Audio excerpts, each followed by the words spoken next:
Well, good morning and welcome to Integrative Preparedness. How are you all today? You know, I keep reading an increasing number of articles in the news about how preparedness is becoming more mainstream, and it is. I've said before that most people would be surprised if they knew how many people really were involved in preparedness. Since my first book, The Reversion, came out in 2017, I've just had so many people come out and want to share with me their realization, their journey of preparedness, how they came to understand the importance of it, and what they've done since then. And I've often said, kind of jokingly, but seriously, also, if you want to know how many people are involved in real preparedness, write 6 books about it, and you will have them coming to you in droves, and you'll get an understanding. So as this becomes more and more, the idea of preparedness becomes more and more mainstream, and I believe this has to do with the understanding that preparedness, as I've always said, is the ultimate responsibility and the ultimate irresponsibility. More and more new people, of course, are getting involved in preparedness, are starting to understand the importance. And it's not just important, it's crucial, because being able to separate yourself from dependence on the external systems over which you have little or no control is imperative. It is the most basic level of being able to continue living a life that's worth living after those systems have gone away or collapsed or whatever. So I thought I had, because we have so many new people becoming involved in the world of preparedness.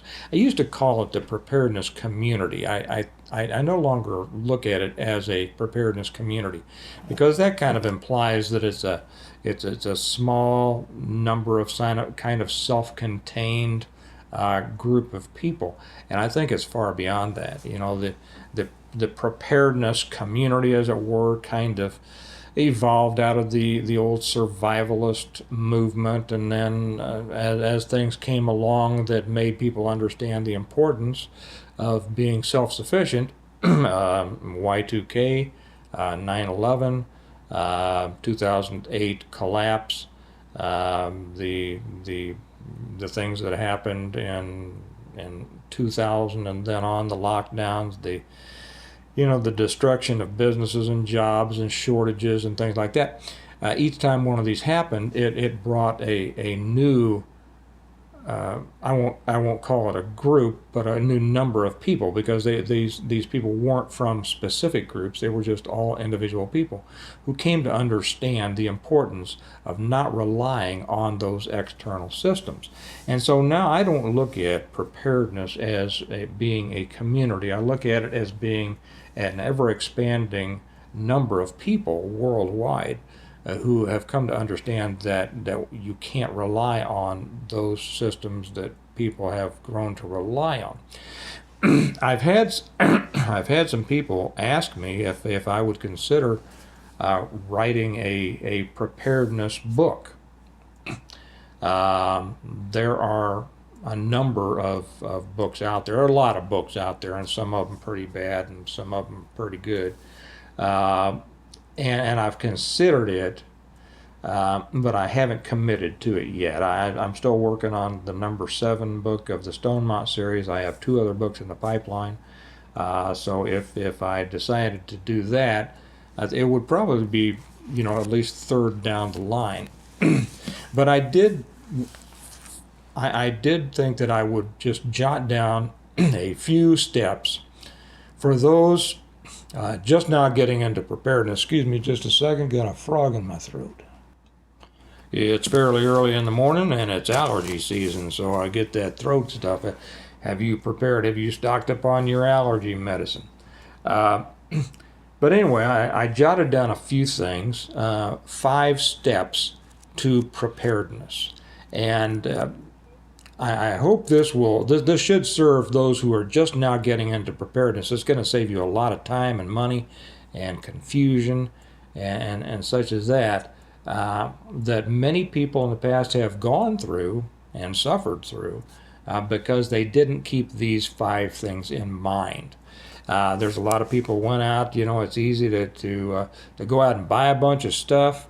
And this is what I've said: don't prepare out of fear. Prepare out of that understanding that it's your responsibility. We'll get to that. And they go out and buy a bunch of stuff, and they realize they've wasted money. They've gotten too much of one thing, not enough of another, and now can't afford it. They've wasted time. They've wasted that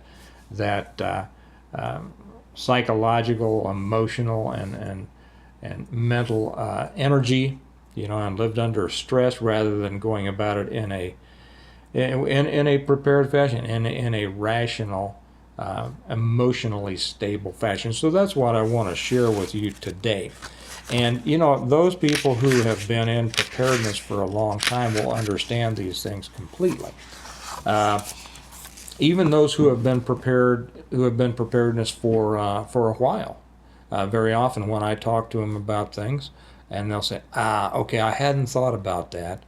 Let me think of, let me, and this is going to make me rearrange how I prepare. I don't know how many people I've had through the years say that after they had been in preparedness for years and years, but after they read my books, I'll show you my books here in a little bit if you want to get them. After they read my books, it completely changed how they thought about preparing and how they prepared. They changed how they did it. So let me and I will invite also. I'll invite those people who are really the top tier in preparedness, who really have done it right, and we have a lot of those we have some on the YouTube channel, but we have a lot of them on the Patreon channel. And I want to invite you also to come to the Patreon channel. The link is down below. That's where we really talk about the serious stuff and the in-depth stuff. And we have a lot of great people over there who are very, very experienced in addition to me, and they're happy to share their experiences and their advice and everything like that. Like I said, the link's down below. It's only $1 a month on the basic level, and you can come over and learn a lot. So let me give these 5 things, because what you need, the steps to positive preparedness, let me call it that, the steps to positive preparedness are not things you buy. They're things you understand. Okay? So let me begin with this. The first one, and I jotted them down. I have to jot them down, because I'm kind of outlining if I decide to do that preparedness books. I don't know if I want to. Jotting it down in my Stone Mountain notebook. If you don't have one, you can get one through our website. They're really, I use these all the time. And there's great sayings on the back. For instance, on the back, it says from Psalm 127, verse 1, except the Lord build a house, they labor in vain that build it. Except the Lord keep the city, the watchman waketh but in vain. Some of you may know the reason for that. And on the front it says, commit thy works unto the Lord, and thy thoughts shall be established, which means, that's Proverbs 16:3. It means commit your work to the Lord, and your plans will succeed. Do it the way He wants you to do it, and commit those works to Him, and they're going to work out. So anyway, I just wanted to share that with you. The first step to positive preparedness is to understand that anything can happen to anyone at any time. There is this idea, and I think one of the reasons that people like to watch the news and watch preparedness channels, the type of preparedness channels that are always talking about horrible things happening, the banking collapse, the economic collapse, the collapse of this, the collapse of that, the comet coming, the eclipse, the whatever like that, is I think that there's this, kind of elementary need to vicariously live thrills through things that people don't really think will touch them. When they read, people love watching the news because it tells all sorts of horrible things happening to other people, which makes the person feel better about, oh, well, I'm sure glad it didn't happen to me. Or the things that they think that, wow, are really scary, they can talk about, but probably won't happen. The eclipse. EMPs, CMEs, things like that. Well, CMEs are almost assured to happen, but a lot of people just won't get their mind around it. They like to be excited about it, but they won't really invest themselves. They won't understand that it can happen, and many of these things probably will happen. So that's the thing. Anything can happen to anyone, including you, including me, at any time.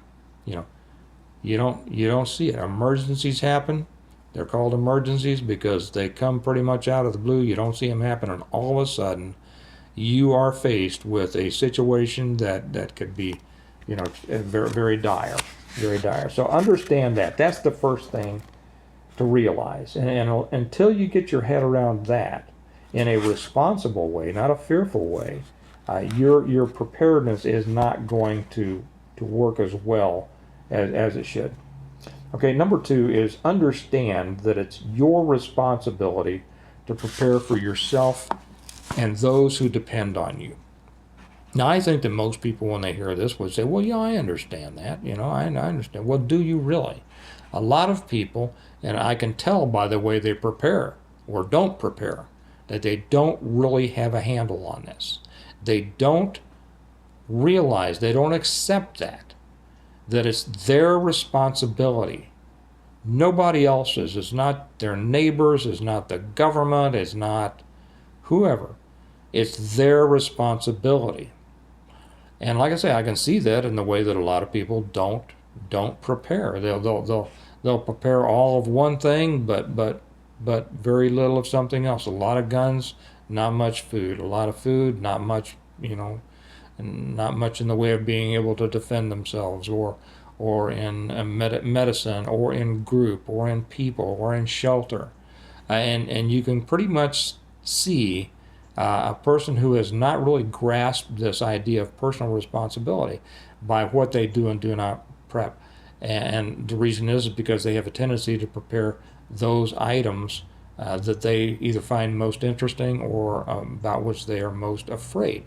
And they haven't addressed the situation as an understanding that it is an entire spectrum of needs, a hierarchy of needs, Maslow's hierarchy of needs, and then on down. But they have to prepare for everything. So this understanding that it is your responsibility and no one else's really is what will jumpstart your positive preparedness. And you always want that positive in there. You want to be preparing positively, not negatively, not out of fear, not in a defensive way, but in an offensive way, in order to be able to continue to live well after whatever happens, and that's going to be the result of your preparedness. Okay, number 3 is prep with a plan. You all, I'm sure, have heard the saying, plan the work and work the plan, right? It's necessary, and once you've realized these first 2 things, that anything can happen to anyone at any time, meaning you. And the second is your responsibility. Now you need a plan. And I've seen those people so many, and I would say the vast majority start like this. So if you started like this, don't feel badly. You're I won't say you're in good company, but you're in wide company. Most people do, because they haven't invested the thoughts into this. What will I need? What do I need to continue living as closely to the way I live now as I can after whatever may happen? Okay, and that means a plan. And you think about the biggies. Okay, food, water, shelter, defense, medical, and people. Okay, I left out air because you're assuming air. Okay, for the most part. There are those little incidental things. Well, if we're under nuclear attack, we're going to need, or if we're under biological attack, if we're under chemical attack. Yes, I understand. But that's really not probably one of the primary considerations you need to be dealing with. There's no reason, in my opinion, to go out and spend a lot of money on gas masks and filters when really you need to be preparing, getting your food and your shelter and your water situation and your defense and your medical and your people situated. And then, once you've got all those, if you want to throw in some gas masks, go ahead. But make a plan. Make your plan according to what you realize as a result of your studies, listening to videos like this, studying on your own. What really could happen? And I would say that right now, probably the greatest threat, mass threat to any of us, to all of us actually, would be a grid down situation. That's what I wrote about in my books. In my books, it happened to be as a result of a CME, but it doesn't matter whether it's CME or whether it's hacking or a cyber attack or a physical attack against power stations. Well, it doesn't matter. The grid going down is the ultimate, probably most probable and most dangerous threat that we face right now. I mean, yes, nuclear could, but I put that far down the line from a grid down for a number of reasons. So realize what that is. What do you need? What do you need to survive that and survive it well? Not just survive, but continue to live as well as you can. And put that down. Make it a plan. Write it down. I suggest you write it down. Here's what you're going to need, and then work that plan. Number 4 is do something every day. I have always said this. When anybody first gets involved in preparing, and I recommend this to people who are even advanced into preparedness, but most of them already do this. And it's a matter of setting a pattern. I say do something every day. And when you're just getting started, it doesn't matter how small that thing may be. You've heard, what does it take, 21 days to establish a habit, right? Well, make it a habit. Make preparedness a habit. You want it not to be something that you have to think about all the time and fret over and all. You want it to be a normal part of your day. Every day you want to do something having to do with preparedness. It could be picking up a couple of extra cans of Spam at the grocery store. Spam, Steve. I know my kid. I put that in for my kids. My kids can't stand the thought of Spam. Well, I hope they never get hungry enough to like it. But if they do, we've got it. Pick up a few extra cans of soup, Progresso soup, or canned meat, or something like that. Every time you're at the grocery store, pick up some extra batteries. It's the time of year, and I'm going to be talking about the importance of clothing in another one. It's the time of year that they're starting to put all their winter, all the stores are putting their winter clothes on sale, on clearance. Now, they still have some left around. I always buy my next year's, and actually more than next year's, of wool socks at Walmart when they go on clearance. It saves me a lot of money, and it just increases my stockpile. So wherever you are, now it could be buying something, it could be learning something. Maybe for today, your preparedness is going to be learning something from this video, but every day say, did I do something to increase my preparedness, either in supplies, equipment, knowledge, skills, whatever. Okay. So, and the number 5, and I will say this, this one is so important, so important. Stop listening to the doom and gloom, news, channels, whatever it is. The ones who every day it is the latest in the most horrible thing that has ever happened, and you'd better be scared about it right now because, right? And they're just filling the catastrophe zones of the catastrophe holics, the ones who need this fix. They need the fix of somebody telling them how what's the latest horrible things that the banks are failing, the banks are taking your money, the government is, there's a lot of bad things out there. I'm not saying there aren't, and pretty much every one of these things that you will hear is true.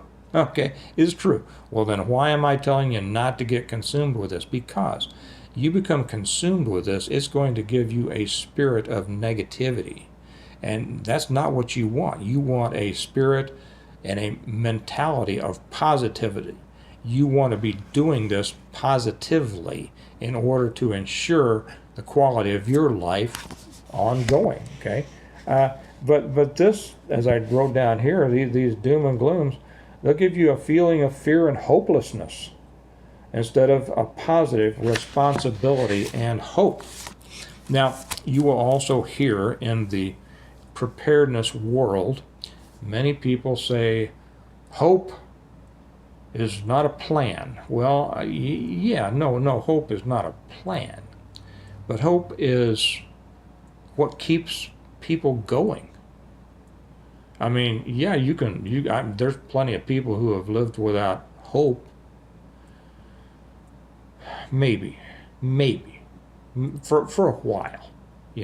We have an animalistic drive to hold on to life, but there have been a lot of people throughout the centuries who gave up because they just lost all hope, and there was no hope. There was no reason to struggle, no reason to go on. The Bible tells us, the Bible is full of verses talking about hope. And of course, it's hope for things to come, hope that we get through God and Jesus Christ. But hope is what tells us that there is something better ahead. And if we don't think that there could be, if we think that all there is ahead is horror or terrible things, why would we want to live in that? Every now and then I'll get a comment on one of these videos, and they'll say, well, if that's going to happen, I don't want to live through it. I don't want to be here. Okay, that's a person who doesn't think there's any hope for coming out the other side. And that's what I want to stress, is that almost no matter what happens, you should have great hope that you can come out the other side or continue along through it and then, restart. Very well, depending on your degree of preparedness. Now, some will say, and these are kind of the relatives of the doom and gloomers, that will say, well, nobody can really prepare for that. This might be a good time to tell you, yes, they can. I know people who have reached that point, that no matter pretty much what happens, they're going to be fine. And it's not just Zuckerberg and all those who are building their billion-dollar bunkers. There's the old saying, do the rich know something you don't? Yeah, probably. Does the government know something you don't? Yeah, probably. Well, if they're building bunkers and things like this, doesn't that tell you something? It tells you to prepare. Most people can't afford building a bunker. I mean, I grew up in the 50s and 60s when people actually were putting bunkers in their front yards and backyards. But most people aren't going to go to that extent. I wrote my series as a positive lesson, as a matter of fact, and it's the Stonemont series. The guy who wrote the foreword in the first book, which I'm missing here because I ran out of the reversions, the first one, and they are the reversion, the revival, the renewal, and appeal to heaven, the blessings of freedom, and hostages to fortune. I call them the complete guide to preparing for, living through, and rebuilding after a complete collapse of everything.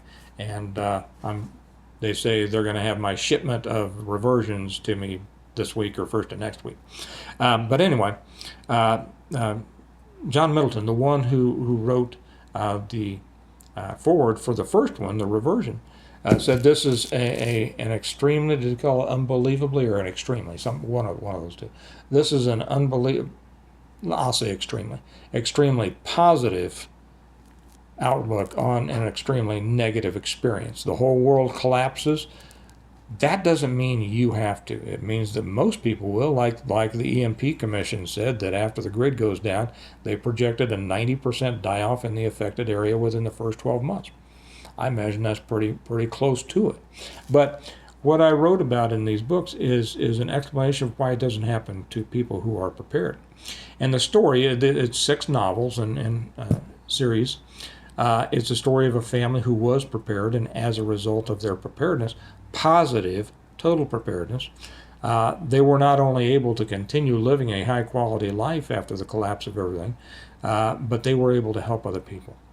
And if you haven't read them, I'd suggest you do. You can get it through Amazon. The link is down below, or you can get them directly from me through our website, stonemont.us. And I love to do that because I get to sign the books for the people who order them directly from me. And I will always get comments on when I make these videos about, well, yeah, but what if this and what if that? Or what, have you thought about, you know what? There's nothing that you can ask that I haven't already answered in detail in these. And so for the person who's saying, well, yeah, but what if? Well, I write about that what if in here. And have you thought about it? Well, I thought about it, and I wrote a lot about it in here. So that's it. And this was a family who went according to the 5 steps that I just told you about and prepared. And while that's a work of fiction, it doesn't mean that people, let me just put it this way, some people do it. I'll just leave it there. Some people do it, have done it, and are ready. Oh, and by the way, I should also say this, that while you're on the website, if you come over to our website, stonemont.us, the new mug is up, guys. I meant to talk about this at the beginning of the video, but the new mug is out. Make them, for those of you who are into politics, and I know a lot of people here aren't, but many are, and you know that what happens in this next election is going to have a great effect on our country, the world, and you personally. Well, this is the latest one in our mug series, Make America Great Again, Again. And I was at a family function, and people were talking about, well, is he going to make America great again? And I said, well, he already made it. He already used that once, so now it has to be again. So I coined the term MAGA, and there you have it on the sidebar there. You have the eagle with the 13 arrows, and then 45, meaning he was the 45th president. MAGA, Make America Great Again, Again. And then 47, which many of us hope he will become the 47th president. And then the shield. And so that these came out beautifully, as you can see. And they're up on the website. I announced it over on the, I announced it both on the American Reversion channel yesterday and on the Integrative Preparedness Patreon channel yesterday.